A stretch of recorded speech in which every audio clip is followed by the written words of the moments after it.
ওকে, আজকে হচ্ছে আমাদের কক্সবাজারের দ্বিতীয় দিন। চলেন আজকে আমরা বাইক নিব। বাইক নিয়ে আমরা টেকনাফ পর্যন্ত যতদূর যাওয়া যায় যাব। চলেন দেখি R15 নেওয়া যায় কিনা, কত করে দাম বলে। R15 কত করে দেন? হ্যাঁ, বাইক হচ্ছে ওগুলো হচ্ছে ঘন্টা 300, 4 ঘন্টা 1000, এগুলো হচ্ছে ঘন্টা 500, 4 ঘন্টা 1800। 4 ঘন্টা 1800। এটা নিলে টেলার ফাইভ পাকড়ে টোটাল 7 ঘন্টা হলে কত রাখতে পারবেন? 7 ঘন্টা 7 ঘন্টা হলে ভাই আপনার জন্য 1600 টাকা রাখতে পারবেন। হ্যাঁ, 1600 টাকা। এটা এটা 7 ঘন্টা এটা আপনার 3500 টাকা আছে, 2500 টাকা দিতে পারবেন। 3500 আসবে, 2500 টাকা দিতে পারবেন। 2500 টাকা দিতে পারবেন। আমাদের দুইটা লাগে, আপনাদের স্কুটি নেই না? স্কুটি আছে, স্কুটি কত করে দিতে পারবেন? স্কুটি হচ্ছে ঘন্টা 300 টাকা করবে। 300 টাকা 4 ঘন্টার জন্য 1000 টাকা। কুড়ি কয় ঘন্টা চালাবে? সেম নিলে 7 আমরা ঘন্টা। তিনজন তো আর এক বাইকে ওঠা যায় না। 7 ঘন্টা চালাবেন স্কুটি। সেম, হ্যাঁ। তাহলে স্কুটি 7 ঘন্টা চালালে হচ্ছে আপনার স্কুটি 1500 টাকা দিতে পারবেন, ওইটা এটা 2500 টাকা দিতে পারবেন। 1500 আর 2500 4000। কমাই বলছি যে ভাই আমি ঘন্টা হিসেবে বললে এটা 3500 হইতো, ওইটা আচ্ছা আমি বলি বলেন 3500 দিয়ে দিই 3500 দুইটা। ভাই কথা বলেন এটা আপনি আপনাদের না 4000 টাকা হয়তো 3500 টাকা দিয়ে বেশি বলছি। এর আগে কিন্তু দেখেন এর আগে আমি নিয়েছিলাম, মানে এর আগের বার যখন আসছি গিয়ে দেন ভাই 3500 খারাপ বলি নাই। 100 টাকা কম দিন। না দেখেন স্কুটি কোনটা আমার একটু দেখা দরকার। স্কুটি আছে আছে আসছি স্কুটি স্কুটিটা একটু দেখা দরকার। হ্যাঁ, স্কুটি সব এন্ড হবে একেবারে নতুন নতুন। 4000 4000 বলছেন, আমি 500 টাকা ইয়া করছি, এতটুকু ছাড় দিয়ে দেওয়া লাগে ভাই। দেন 3800 টাকা দিয়ে, আর কোনো কথা বলি না। আহ ভাই বললো আর 100 টাকা বাড়া না, আমরা সেটা কমাই বলছি যে 4000 100 টাকা উনি 800 বলছে, 800 দিবেন আপনার একটা 300 টাকা বেশি হয়ে যায়। বিষয় হবে না ভাই আজকে এই দিনে আর 800 আসার কমে পথে কম যদি আধা ঘন্টা এদিকে এদিকে হয়ে যায়, লেট হয়ে যায়, ওটাই সমস্যা, ওটা পেয়ে দিতে হবে না। এটা আপনারা আমি কইলাম। আপনার আইডি কার্ড দেন। আচ্ছা আপনারা থাকো আমাদের থাকো 3600 আর কিছু বললাম না, আর কিছু বললাম না। না ভাই আর আচ্ছা ঠিক আছে ভাই 3600। হ্যাঁ, আর কিছু বললাম এই স্কুটিটা এই কালারটা এই কালারটা না, দেন সমস্যা নাই। এটা ভাই নিউটা দিব ঠিক আছে। কত যাবে 3600 ভাই। সকালবেলা যাত্রা করার জন্য আপনাকে তো আমি ভাই এতটুকু ইয়া করেন রেগার না, বেশি বলি না যে আপনার জন্য। এ ফার্ম লিয়ে এসে দিলা তেল 2 লিটার করে বইরে নেই, তাই তো? ওটারও পেমেন্ট করে দেওয়া যা লাগবে।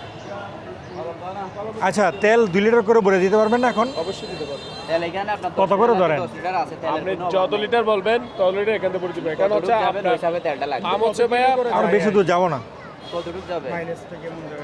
ওই ইনানি পর্যন্ত বাসে থাকবো। এমনি নিয়ে গেলে তো আমারই তেল লাগবে না, আপনি 2 লিটার নিলে বেস্ট। যদি কে টেকনাফ জিরোফোন চলে যান এক্ষেত্রে তেল লাগবে বেশি। না টেকনোলজি ইনানির পর আরেকটা ইনানি পরে পাটওয়ার টেক লাগবে, কাবি এগুলা ঘুরে আসলে তো আমারই তেল লাগবে। কত করে যায় মাইলেজ, কত করে দেয় এটা? এটা মাইলেজ দেবে আপনার 35। 35 দিবে। আর স্কুটি কত করে দিবে? 35 ভাই মতো দেয়। 10 7 গাড়ি কে কি রকম এটা সার্ভিস আরেকটু কম দেবে, তারপর আপনি 35 করে হিসাব করতে পারবেন। বুঝতে পারছি। আপনি যদি 45 40 হিসাব করেন 35 প্লাস। গাড়ি কে কে চালাবে? দুজন। আমি আরো তাহলে আমাদের রুলসগুলো একটু শুনেন না। হ্যাঁ গাড়ি কিভাবে চালাবেন, কিভাবে যাবেন, কিভাবে আসবেন। জানি, তারপরও আপনারটা আপনি বইলা দেন। নিয়ে গেছিল, লাল গাড়ি একটা নিয়ে গেছিল, ভিডিও করছিল আর কি। আপনি বাবু নিয়ে আসলেন তখন এখানে দাঁড়ায়। ওই লাল গাড়ি একটা নিয়ে গেছিলেন আর কি। এমনও মনে আছে আপনার? যে বাসন থেকে লাল গাড়ি টেকনাফ জিরোফোন চলে গেছিলেন, মনে আছে? বাসন 3 নিয়ে গেছে। রেড কালার একটা গাড়ি নিয়ে গেছিলেন, রেড কালার, রেড কালার ওইটা আর কি মনে আছে? 1080 90 একটা গাড়ি চালাবেন না, ঠিক আছে? এখানে আছেন ঘোরার জন্য, স্পিড লিমিট দিবেন না, আস্তে যাবেন, আস্তে ধীরে আসবেন। সময়টা আধা ঘন্টা লেট হোক সমস্যা নেই। আচ্ছা তাহলে সকাল ফাঁকা ট্রাফিক আইন মেনে চলবেন, উল্টাপাল্টা চালাবেন না, ফুটপাথ দিয়ে গাড়িগুলো রাইড করবেন না। আর 2টা করে হেলমেট দেবো, হেলমেটগুলো বাধ্যতামূলক মাথায় রাখবেন। ড্রাইভিং লাইসেন্স তো আছে? ধন্যবাদ। আমার আছে, আরেকটা নাই, সমস্যা হবে? আজ সমস্যা নেই, আপনার যেহেতু আছে আপনি আগে থাকবেন, উনি পিছনে থাকবেন। আর 5 নম্বর, বিচে বালুতে পানিতে বাইকগুলো নামানো যাবে না। যদি নামান পার বাইকে 1000 টাকা করে জরিমানা দিতে হবে। বিচে টোটালও নামান যাবে না গাড়ি। আচ্ছা বাইক ভাড়া নেওয়ার আগে বাইকটি সুন্দর করে ভালো করে ভিডিও করে নেবেন, যাতে আসার পথে আপনাদের সাথে সম্পর্ক নষ্ট না হয়। বাইকে অবৈধ কোনো মালামাল তুলবেন না, মাদক দ্রব্য। যেখানে যাবেন সেখানে নির্দিষ্ট পার্কিংয়ে রাখবেন। অনাকাঙ্ক্ষিত কোনো দুর্ঘটনার জন্য কর্তৃপক্ষ দায় থাকবে না। বাইক হেস্কুটি চলাকালীন অবস্থায় আপনার হাত দিয়ে পরে যদি কোথায় ক্ষতি হয় সে এর পর্যন্ত বাধা থাকবেন। টেকনিক্যাল কোনো সমস্যা হলে সাথে সাথে আমাদেরকে ফোন দিবেন। নির্দিষ্ট পার্কিংয়ে রাখবেন। চট্টগ্রাম মহাসড়ক দিকে যাওয়া যাবে না, হাই রোডের দিকে। আপনারা ইনানি, হিমচুরি, পাটওয়াটে, টেকনাফ জিরোফোন সব জায়গায় যেতে পারবেন। তাহলে আপনার যে টাইমটা থাকবে উপর উল্লেখিত সকল শর্ত মেনে নামটা লিখে স্বাক্ষরটা দিন।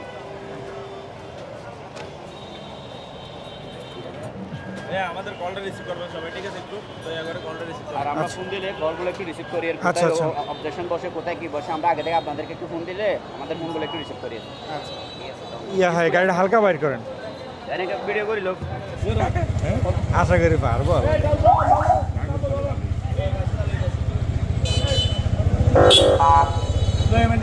দেখিস তো কোনো এখন আপনাদের এর আগে বানিয়েছেন আমার থেকে দেখছেন কোনো আসার পর কোনো কিছু পাইছেন? না হ্যাঁ কোনো না, আসার না, পর না। কিছু পাইছেন? আমাদের এইগুলো আমাদের দরকার নেই। আপনি দেখছেন আমার ব্যাপারটা ভালো লাগছে, আপনি আসছেন আমার সাথে আবার। আর নিজেরা বাইক চালাই তো ওইভাবে আসলে আমি সবসময় আস্তে ধীরে সাবধানে বাইক চালাই, তারপরেও ভাই কথা আমি চিনি না, আমি একটু চিনা লাগতেছে ভাই। আমার ভিডিও দেখলাম।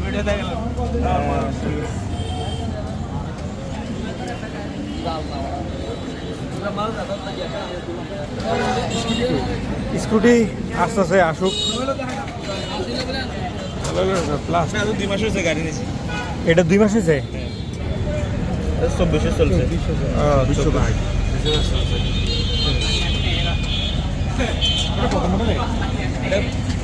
নতুন কিনা না,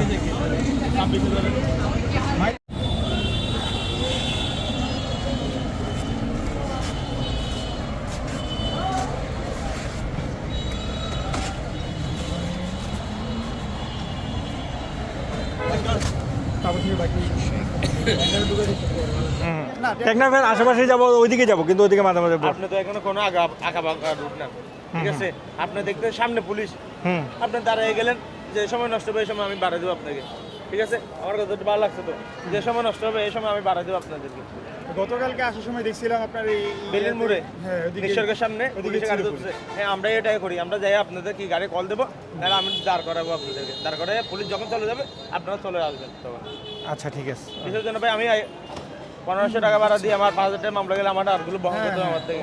এই জন্য আমরা সেফটিটা কষ্ট হলে আমরা কি করি, আপনাদের সুযোগ সুবিধা দিই পুলিশের হাতে না পড়ার মতো। এটা আমরা অনেক কিন্তু এমনিতে ধরে, আগে তো ধরতো না, এখন মনে ধরে। এখন নির্বাচনের জন্য ধরতেছে গাড়িগুলো, চললে প্যারা। আর আমার প্রফেশনাল ড্রাইভিং লাইসেন্স আছে, ওই হিসাবে সমস্যা নেই। হ্যাঁ অবশ্যই। এই তো ট্যাঙ্কে পর্যন্ত গেছিল গতবার। হ্যাঁ টেকনা পর্যন্ত গেছিলাম। তেল কোয়ালিটা করে দেবো। তেল 2 লিটার করে দেন না, আপাতত 2 লিটার করে যথেষ্ট, বেশি দূরে এবার যাওয়ার ইচ্ছা নাই। আপনি এই নানি হিমচরে ঘুরে আসেন, ঠিক আছে? হ্যাঁ ওইগুলোই। পার্ট ওয়াটাই যাবেন না, হ্যাঁ এটা ঠিক আছে, চলো। চলবে না? পার্ট ওয়াটাই এটা রাখ। ওইখানে আরেক সুন্দর তো, ওদিকে যাইতে পারবেন তো। একবার নাহলে 3 লিটার করে নিয়ে নেন। না 2 লিটার করে দেন আপাতত, লাগলে দেখবেন।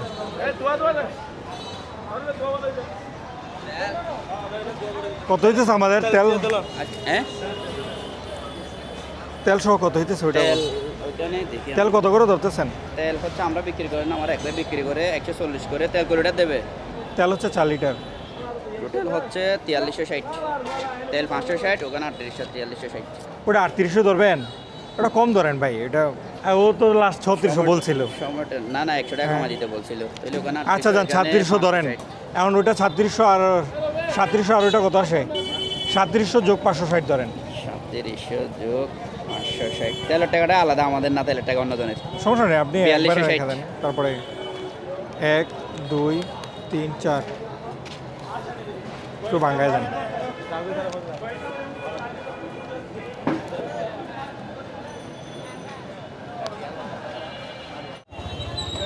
ঠিক আছে।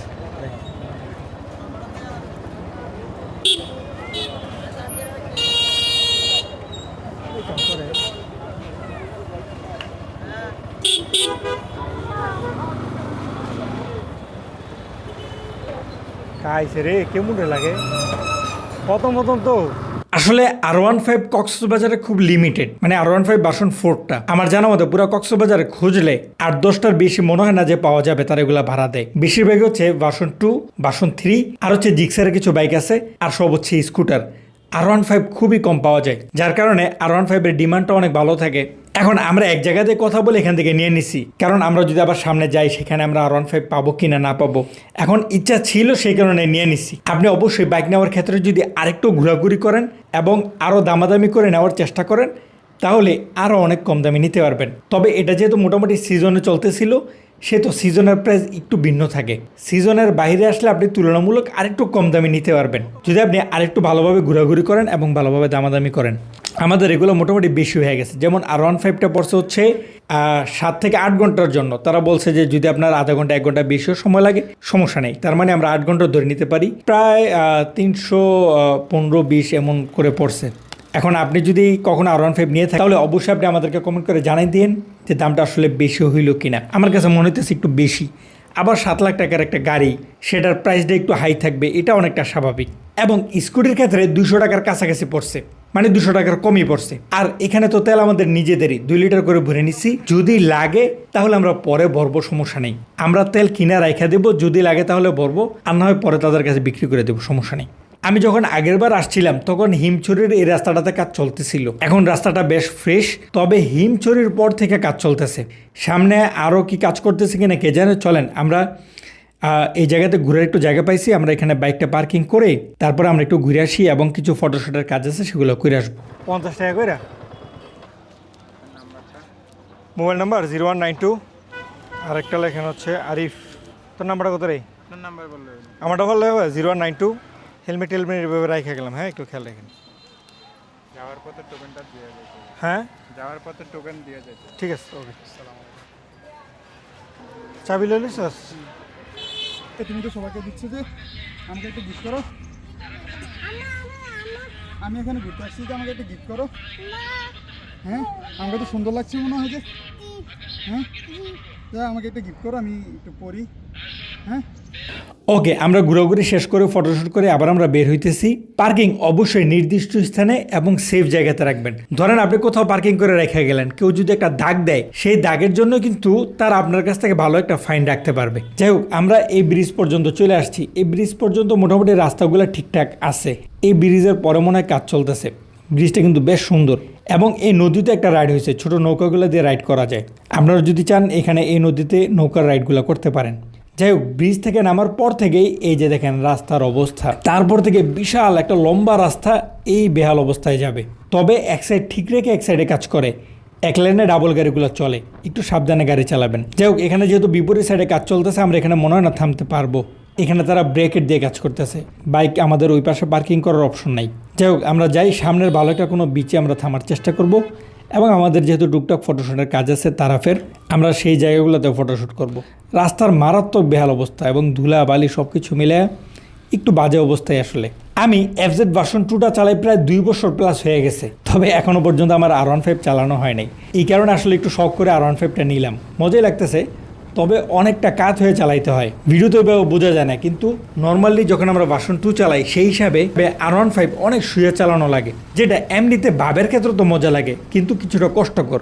যাই হোক, আমরা এখানে একটা দোকান পাইলাম, চলেন তেল নিয়ে নিই এখান থেকে আমরা 2 লিটার। এখন বলবো না, শুধু বোতল সহ নিতে পারবো না, ওইটাই আর কি। লাগলে পরে আর কি, রাস্তা লাগলে নিয়ে নিবো আর কি।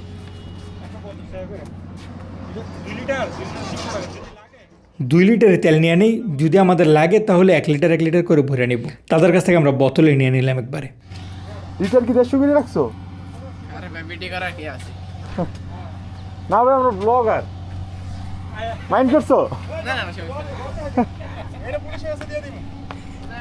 না, ওরা সমস্যা নেই, ওদের তো তোর ভাড়া বেশি, তো এই কারণে। তোমার এখন আনতে হয় সেরকম আর কি দাম বাড়া আর কি। এটা আর কি এদিকে আসলে কেউ পাবে যে এটা একটু জানানোর জন্য আর কি, এতটুকু। ঠিক আছে।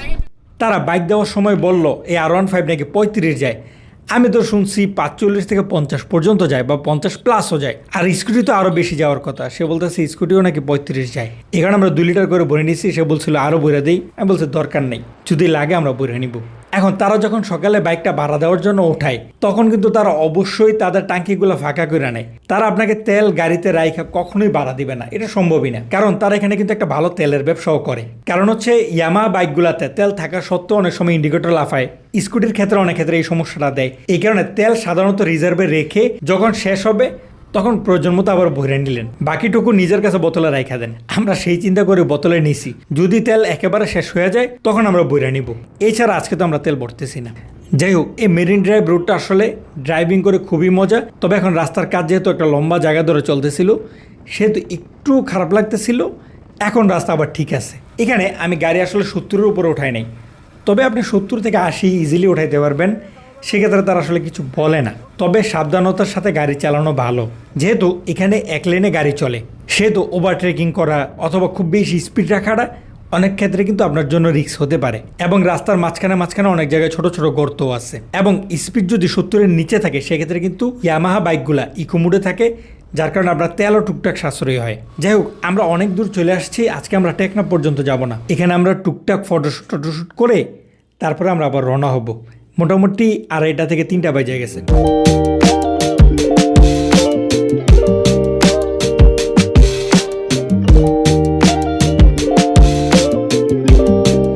এখানে আমরা টুকটাক ফটোশ্যুটের কাজগুলো কমপ্লিট করলাম এবং ভিডিও টিডিও করে আমরা এবার চলেন বের হবে এখান থেকে। আমরা বাইকগুলো মূলত এইখানে রেখে গেছিলাম, বিচে নেই, কারণ বাইক বিচে নামানো নিষেধ। বিচে নামাইলে দেখা যাবে যে আবার আরেক ধরনের সমস্যা হয়ে যাবে, বলবে যে ডিস্ক নষ্ট হয়ে গেছে, আবল তাবল নষ্ট হয়ে গেছে, হ্যান দেখা যাবে বড় ধরনের জরিমানা দেওয়া লাগবে। এখানে আমরা বাইকগুলো এখানে পার্কিং করে রেখে গেছিলাম।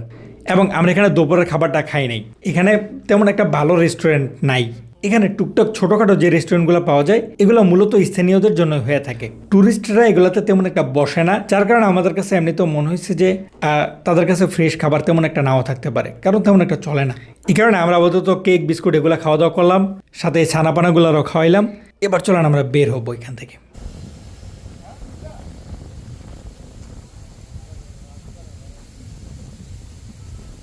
আস্তে আস্তে প্রায় 6:30-র কাছাকাছি বেজে গেছে, যে দেখেন সন্ধ্যা হয়ে গেছে। আমরাও কিন্তু এখনো দুপুরের খাবার খাই নাই। আমরা চলেন বাইকটা দেই, এবং তারা আসলে তেলটা রাখবে কিনা। স্কুটিটা আগে চলে গেছে এবং তেলটা তো স্কুটিতে। 100 কিলোমিটার বাইক চালাইলাম, ওই যে তাদের কাছ থেকে 2 লিটার তেল ভরছি, ওই 2 লিটার দিয়েই 100 কিলোমিটার প্লাস গেল।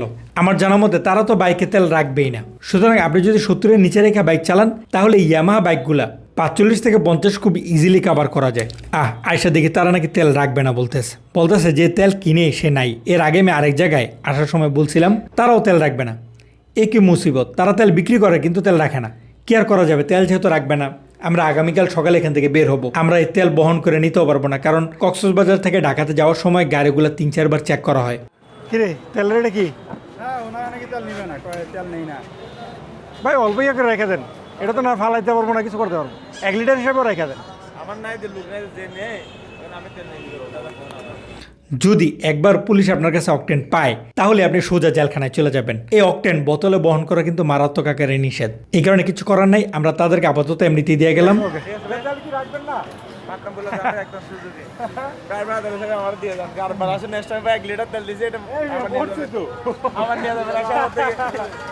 মন থাকবো? হ্যাঁ ঠিক আছে, ধরেন বিরুদ্ধে 1 লিটার দাম কম না, এনে 1 লিটার থেকে বেশি আছে না রে। 2 লিটার ছিল, ও একটু না পড়ছে। ঠিক আছে দাদা, ঠিক আছে আসবেন। সে বলতেছে আবার যদি আপনি আসেন তাহলে আমরা আপনাদেরকে তেলটা ফ্রিতে দিয়ে দিব। তেল ভরলাম না, তাও আমার তেলের লস হইল। যাই হোক, তেলের সমাধানটা আসলে কিভাবে করা যায় আমাদেরকে একটু জানায়েন। আমরা যদি একটু সময় দিতাম তাহলে হয়তো এই তেলটা বিক্রি করতে পারতাম কোথাও না কোথাও। এখন ভিডিওটা আমরা এই পর্যন্ত রাখি। ধারাবাহিকভাবে আমাদের ট্যুর প্ল্যানগুলো আপনাদের সাথে আমরা শেয়ার করব। আমাদের চ্যানেলটাকে সাবস্ক্রাইব করে অবশ্যই পাশে থেকে বেল আইকনটা বাজিয়ে দিবেন।